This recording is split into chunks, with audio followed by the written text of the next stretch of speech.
Welcome to YSM news. Bollywood నటి Jacqueline Fernandez కు ఢిల్లీ హైకోర్టులో ఎదురు దెబ్బ తగిలింది.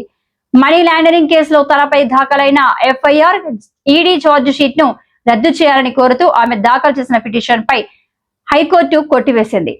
దీంతో జాక్వెలిన్ క్రిమినల్ విచారణను ఎదుర్కోవాల్సిందేనని స్పష్టం చేసింది. ఈ కేసుపై ఈడీ తరపున న్యాయవాది తమ వాదనలు వినిపిస్తూ ప్రత్యేక కోర్టు ఇప్పటికే ఛార్జిషీటును విచారణకు స్వీకరించిందని, ప్రాథమికంగా ఈ కేసులో నేరం జరిగిందని నిర్ధారించిందని కోర్టుకు తెలిపారు. ట్రయల్ కోర్టు ఇచ్చిన ఉత్తర్వులను జాక్వెలిన్ సవాల్ చేయలేదని, కాబట్టి ఆమె పిటిషన్ విచారణకు అర్హం కాదని ఈడీ పేర్కొంది. సుకేష్ చంద్రశేఖర్ తో సంబంధం ఉన్న ₹200 కోట్లు మనీ లాండరింగ్ కేసులో జాక్వెలిన్ ఫెర్నాండెజ్ నిందితురాలిగా ఉంది. ర్యాన్ బ్యాక్స్ మాజీ ప్రమోటర్ల భార్యల నుంచి సుకేష్ చంద్రశేఖర్ మోసపూరితంగా ₹200 కోట్లు వసూలు చేశాడన్న ఆరోపణలపై ప్రస్తుతం జైల్లో ఉన్నాడు. ఈ అక్రమ సొమ్మును హవాలా మార్గాల ద్వారా తరలించి సేల్ కంపెనీలలో పెట్టుబడులు పెట్టేందుకు సుకేష్, అతని భార్య లీనా పోలీసులు ప్రయత్నించారని ఈడీ ఆరోపిస్తుంది. ఈ కేసు విచారణ కొనసాగుతుంది.